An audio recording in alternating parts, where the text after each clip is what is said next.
Good evening दोस्तों। जो video आपने अभी देखा वो गाज़ा पट्टी के एक शहर का वीडियो है। इस वीडियो में काफ़ी मार्मिक दृश्य हैं जिसमें दिखाया गया है कि एक बच्चे के पिता को दफन करने के लिए कब्रिस्तान ले के जाया जा रहा है। आजकल इंटरनेशनल मीडिया में एक खबर खूब चल रही है कि कैसे इजराइल गाज़ा पट्टी में काफ़ी भयानक एयर स्ट्राइक्स करवा रहा है। इसके कारण कई आम नागरिक मारे जा रहे हैं जिसमें कई सारे छोटे छोटे बच्चे भी शामिल हैं। आज इस वीडियो के माध्यम से हम समझेंगे कि ऐसी क्या मजबूरी आ गई है कि इजराइल को ये कठोर कदम उठाना पड़ रहा है। इजराइल पैलेस्टीन की लड़ाई के बारे में जानने से पहले हमें उसके इतिहास के बारे में जानना चाहिए, और इतिहास के बारे में जानने से पहले हमें उसकी बेसिक ज्योग्राफी पता होनी चाहिए। जैसे कि हम इस पिक्चर में देख सकते हैं कि इजराइल देश के बीचों बीच पैलेस्टीन देश बसा हुआ है। पैलेस्टीन के दो हिस्से हैं, एक है वेस्ट बैंक और दूसरा है गाज़ा पट्टी। और यहाँ है डेड सी, जिसमें नमक की मात्रा इतनी ज़्यादा है कि इंसानी शरीर भी इस पानी में नहीं डूब सकता। इजराइल देश की जनसंख्या केवल 90.5 लाख है और इसके एरिया करीबन 22,000 स्क्वायर किलोमीटर है। तुलना के लिए मैं आपको बताना चाहूँगा कि भारत के हरियाणा राज्य की एरिया 44,000 स्क्वायर किलोमीटर है, यानी इजराइल देश हरियाणा के आधे बराबर है। ह्यूमन डेवलपमेंट इंडेक्स के रैंकिंग में इजराइल का स्थान 19वां है। तुलना के लिए मैं आपको बताना चाहूँगा कि इसी रैंकिंग में भारत का स्थान 131वां है। अब वर्तमान स्थिति की लड़ाई के कारण को जानने के लिए हमें ये जानना ज़रूरी है कि इसके इतिहास में क्या छुपा है। जेरूसलेम, ये शहर दुनिया का सबसे पवित्र स्थान माना जाता है। प्रॉफिट मोहम्मद ने यहीं से जन्नत की यात्रा आरंभ की थी, इसलिए मक्का मदीना के बाद ये मुसलमानों के लिए तीसरा सबसे पवित्र स्थान है। आज से 3000 साल पहले यहाँ यहूदियों यानी ज्यूज़ का एक बहुत बड़ा साम्राज्य था। जेरूसलेम शहर में उनका एक भव्यशाली मंदिर था। जैसे कि आप देख सकते हैं, जेरूसलेम शहर इजराइल और पैलेस्टीन यानी ये जो वेस्ट बैंक का हिस्सा है इसके बीच स्थित है। अब जेरूसलेम शहर का स्ट्रक्चर हम देखेंगे। जैसे कि आप देख सकते हैं, जेरूसलेम शहर के वेस्ट इलाके में ज्यूज़ की आबादी काफ़ी ज़्यादा है, वहीं ईस्ट इलाके में मुसलमानों की आबादी काफ़ी ज़्यादा है। और इन दोनों आबादियों के बीचों बीच ये 3 पवित्र स्थान हैं। डोम ऑफ रॉक जो कि क्रिश्चियन के लिए एक पवित्र स्थान है, अल अक्सा मस्जिद जो कि मुसलमानों के लिए एक पवित्र स्थान है, और जैसे कि मैंने आपको पहले बताया कि यहाँ यहूदियों की एक भव्यशाली मंदिर था जिसे तोड़ दिया गया था, उसकी एक दीवार बची हुई है। यहाँ पर आके यहूदी अपना पूजा करते हैं। वर्ल्ड वॉर 1 के पहले इजराइल और पैलेस्टीन इन सब की ज़मीन ऑटोमन राज्य के अंदर आती थी। ज्यूज़ पर अत्याचार सिर्फ हिटलर ने ही नहीं किया था, सदियों से पूरे यूरोप में ज्यूज़ पर अत्याचार किया जा रहा था। थियोडर हर्ज़ल नाम के व्यक्ति जो खुद एक ज्यू थे, उन्होंने ज़ायनिस्ट मूवमेंट की शुरुआत की। ज़ायनिज़्म यानी ज़ायनिस्ट मूवमेंट का मतलब ये है कि ज्यूज़ ने सब अत्याचारों से तंग आकर यह निर्णय लिया कि अब हम अपना खुद का देश बनाएंगे। इसलिए वो जेरूसलेम के आसपास आकर बसने लगे, क्योंकि उनका मानना था कि 3000 साल पहले यहीं पर उनका खुद का साम्राज्य हुआ करता था। वर्ल्ड वॉर 1 में ब्रिटिश यानी अंग्रेज़ों को लड़ने के लिए सिपाहियों की कमी होने लगी, इसलिए सन 1917 में उन्होंने ज्यूज़ के साथ बैलफोर डिक्लेरेशन साइन किया। इसके मुताबिक ज्यूज़ अंग्रेज़ों की सेना में भर्ती होंगे और अंग्रेज़ों की तरफ से वर्ल्ड वॉर 1 लड़ेंगे। अगर ब्रिटिश जीत जाएंगे तो वो जेरूसलेम के आसपास वाली ज़मीन पर यानी पैलेस्टीन में ज्यूज़ के लिए एक अलग देश बना देंगे। लेकिन यहाँ अंग्रेज़ों ने अपना दोगलापन दिखाया। उन्होंने अरब्स के साथ एक अलग एग्रीमेंट साइन किया कि वो ओटोमन एम्पायर के खिलाफ विद्रोह कर दें। जब वर्ल्ड वॉर 1 ख़त्म हो जाएगा तब पैलेस्टीन की ज़मीन पर अरबों को बसा दिया जाएगा। अगले साल अंग्रेज़ों ने फिर से अपना दोगलापन दिखाया। फ्रांस और रशिया के साथ उन्होंने साइक्स-पिकोट एग्रीमेंट साइन किया। इसके मुताबिक वर्ल्ड वॉर 1 जीतने पर पैलेस्टीन की ज़मीन अंग्रेज़ अपने पास रख लेंगे। अब हम देखते हैं, वर्ल्ड वॉर 1 ख़त्म होने के बाद ज्यूज़ यूरोप के विभिन्न हिस्सों से आने लगे और वो पैलेस्टीन में बसने लगे। पैलेस्टीन में पहले जो ज्यूज़ की संख्या सिर्फ 3% हुआ करती थी, वर्ल्ड वॉर 1 के जस्ट बाद उनकी संख्या 3 से बढ़ के सीधा 30% हो गई। अब आता है वर्ल्ड वॉर 2। जर्मनी में ज्यूस पे काफ़ी अत्याचार किया गया, इसलिए वहाँ के ज्यूस भी भागकर पैलेस्टीन की ज़मीन पर आके बसने लग गए। धीरे धीरे ज्यूस की संख्या पैलेस्टीन की ज़मीन पर बढ़ने लग गई। देखते ही देखते ज्यूस की जनसंख्या पैलेस्टीन में 30% से बढ़कर 60% हो गई। ज्यूस पैलेस्टीन में आकर गरीब अरबी लोगों से ज़मीन लेकर उन्हें वहाँ से भगा दिया करते थे। ज्यूस की बढ़ती संख्या को देख अरब्स ने अंग्रेज़ों के खिलाफ विद्रोह कर दिया। सन 1947 में ब्रिटेन ने अपने हाथ खड़े कर दिए। ये मामला अब यूनाइटेड नेशंस में पहुँच गया। यूनाइटेड नेशन ने इस ज़मीन के 2 हिस्से कर दिए। जहाँ पर ज्यूस की आबादी ज़्यादा थी उसे इजराइल देश में शामिल कर दिया गया, और जहाँ अरब्स की आबादी ज़्यादा थी उसे पैलेस्टीन देश में शामिल कर दिया गया। अब हम इस पिक्चर में देख सकते हैं यूनाइटेड नेशंस के रेजोल्यूशन के हिसाब से ये जो भी हिस्से हैं ये पैलेस्टीन में शामिल होंगे, और ये जो भी खाली हिस्से हैं ये इजराइल देश में शामिल होंगे। लेकिन ये डिवीज़न मुसलमान देशों को पसंद नहीं आया, क्योंकि उनके मुताबिक इजराइल नाम का तो कोई देश ही नहीं होना चाहिए। ये तो यहूदी यानी ज्यूस लोग भागकर यहाँ पहुँचे हैं और यहाँ पर कब्ज़ा कर लिया है। इसलिए सन 1948 में इजिप्ट, सीरिया, इराक और जॉर्डन ने इजराइल पर हमला बोल दिया। लेकिन इजराइल ने इस लड़ाई में विजय हासिल की। इजराइल ने और एरिया कैप्चर कर लिया।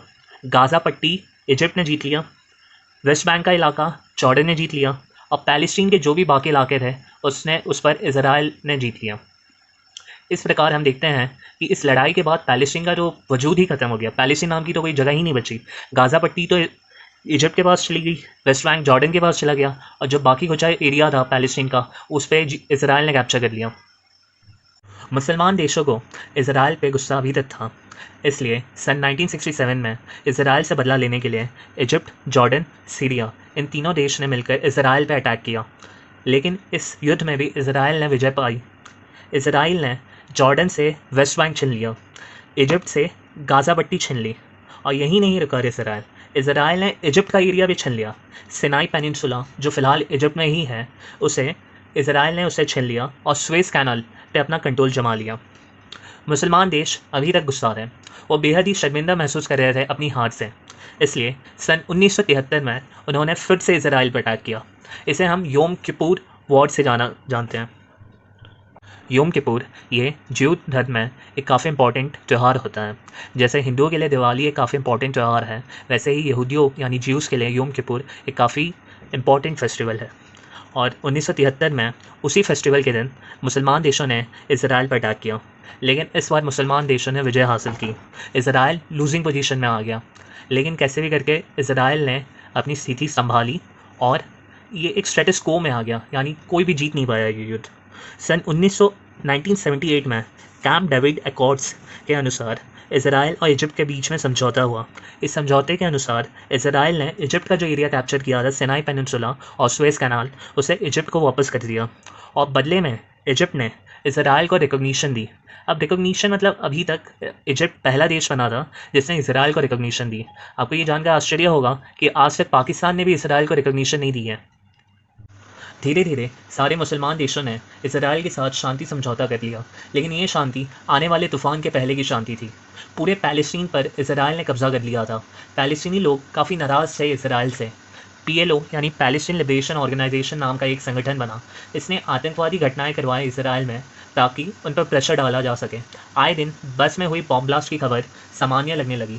जर्मनी में मुनिक शहर में हो रहे ओलंपिक्स में PLO ने अपने आतंकवादी भेजे और इजराइल के खिलाड़ियों को किडनैप करवाकर बाद में उन्हें मार दिया। ज्यूज़ और पैलेस्टीनी लोगों के बीच 1987 से लेकर 1993 तक दंगे हुए। इसे फर्स्ट इन्फिटिडा कहा जाता है। इसमें 100 ज्यूज़ और 1000 पैलेस्टीनियों की जान गई। इसी समय में हमास नाम के आतंकवादी संगठन की स्थापना हुई। PLO और हमास इन दोनों के इरादे काफ़ी अलग थे। PLO चाहता था कि इजराइल पैलेस्टीन की ज़मीन जो कि 1947 में यूनाइटेड नेशंस ने बांटा था उसे छोड़ दे। वहीं हमास चाहता था कि इजराइल नाम का कोई देश ही नहीं होना चाहिए। वो इजराइल की सरकार को गिराकर पूरे ज़मीन पर अपना कब्जा कर अपनी खुद की सरकार बनाना चाहता था। बढ़ते दंगे और आतंकवादी घटनाओं को देख अमेरिका ने बीच बचाव किया। सन 1993 में अमेरिका ने इजराइल सरकार और PLO को साथ लाकर ओस्लो एग्रीमेंट किया। इस एग्रीमेंट से PLO ने इजराइल नाम के देश को रिकॉग्निशन दी। इजराइल ने PLO को पैलेस्टीन लोगों के रिप्रेजेंटेटिव के रूप में मानते हुए उस पर से आतंकवादी संगठन होने का टैग हटाया। इसराइल ने वेस्ट बैंक और गाज़ा पट्टी पर पीएलओ को सरकार बनाकर शासन करने का हक दिया। इस एग्रीमेंट को करने के लिए पीएलओ के हेड और इसराइल के राष्ट्रपति को उस साल नोबेल पीस प्राइज़ दिया गया था। लेकिन ये शांति आने वाले एक भयंकर तूफान के पहले की शांति थी। सन 2000 से 2005 के बीच दूसरे दंगे हुए, जिसे सेकंड इन्फितिडा कहा जाता है। 1000 ज्यूस और 3000 पैलेस्टीनियों की मृत्यु हुई इसमें। बॉम्ब ब्लास्ट और प्लेन हाईजैकिंग आम बात हो गई थी। इसके बाद इसराइल ने एक बात समझ ली कि चाहे जो भी हो जाए, हम इस समस्या का समाधान कभी नहीं निकाल सकते, हम सिर्फ मैनेज कर पाएंगे चीज़ों को। इसलिए उन्होंने गाज़ा पट्टी से अपनी सेना को वापस बुला लिया। उनकी सेना जैसे ही निकली, वैसे ही हमास, इस आतंकवादी संगठन ने गाज़ा पट्टी पे कब्जा कर लिया। वेस्ट बैंक पे फतह, जो पीएलओ की पार्टी है, उसका शासन है। अब मौजूदा समय में हमास का शासन गाज़ा पट्टी पर है। सन 2008 के बाद गाज़ा पट्टी और इसराइल के बीच 4 युद्ध हो चुके हैं।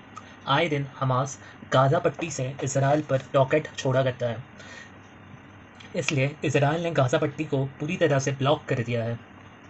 अब हम देखेंगे कि इसराइल ने हमास के द्वारा गाज़ा पट्टी से छोड़े गए रॉकेट से बचने के लिए क्या उपाय निकाला है। सन 2008 के बाद इसराइल ने एक एंटी मिसाइल डिफेंस सिस्टम बनाया, जो कि गाज़ा पट्टी से आए हुए रॉकेट को बीच में ही रोक सके। अब जैसे ही गाज़ा पट्टी से रॉकेट छोड़ा जाता है, जब वो इसराइल की ज़मीन पर पहुंचता है, तो इसराइल हवा में ही अपने एंटी मिसाइल डिफेंस सिस्टम के द्वारा उसे हवा में ही गिरा देता है। वो सब रॉकेट को नहीं गिराता है, वो पहले देखता है कि यहाँ से जो रॉकेट छोड़ा गया है, क्या वो इसराइल के उस जगह गिरेगा जहाँ लोग रहते हैं। अगर हाँ, तो वो रॉकेट को गिरा देगा। अगर वो कोई रेगिस्तान वगैरह या कोई ऐसी जगह गिरेगा जहाँ आबादी नहीं है, तो वो रॉकेट यहाँ से पार होके वहाँ गिर जाएगा और इसराइल को कोई नुकसान नहीं होगा।